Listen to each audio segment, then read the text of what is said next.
बातमी अंबरनाथ आणि बदलापूरमध्ये पावसाची संततधार सुरू आहे। अधूनमधून पावसाचा जोर वाढताना दिसतोय। बदलापूर पनवेल मार्गावरच्या कात्रप भागामध्ये सकाळपासून झालेल्या पावसामुळे पाणी साचलंय। इथला आढावा घेतलाय आमच्या प्रतिनिधींनी।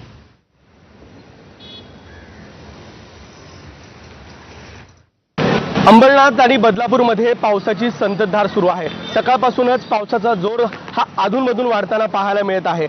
सध्या मी पनवेल मार्गावरती उभा आहे आणि आपण बघू शकता बदलापूर पनवेल मार्गावरती मोठ्या प्रमाणात कात्रप भागामध्ये हे पाणी जे आहे ते साचलेलं आहे आणि यातूनच वाट शोधताना वाहनधारकांची कुठेतरी कसरत जी आहे ती पाहायला मिळते। मागील 2 दिवसांपासून पावसाचा जोर जो आहे तो अधूनमधून वाढताना पाहायला मिळतोय आणि त्याचाच परिणाम जो आहे तो सध्या कात्रप भागामध्ये आपल्याला दिसून येतो आहे। कारण की याच परिसरामध्ये मोठ्या प्रमाणामध्ये पाणी साचलेलं आहे। वाहनधारक असतील, नागरिक असतील, त्यांची कुठेतरी वाट शोधताना इथे दमछाक होताना दिसून येत आहे। हवामान विभागाने वर्तवलेल्या अंदाजानुसार सध्या बदलापूर, अंबरनाथ आणि उल्हासनगरात मोठ्या प्रमाणामध्ये पाऊस जो आहे तो पडताना दिसतोय आणि त्यामुळेच कुठेतरी जे सखल भाग असतील त्या सखल भागामध्ये पाणी साचायला सुरुवात जी आहे ती झालेली आहे। सध्या पावसाने विश्रांती घेतली असली तरी मात्र अधूनमधून हाच पाऊस जो आहे तो कुठेतरी जोर धरताना दिसून येतो आणि त्यामुळेच अशा सखल भागांमध्ये पाणी जे आहे ते साचतं।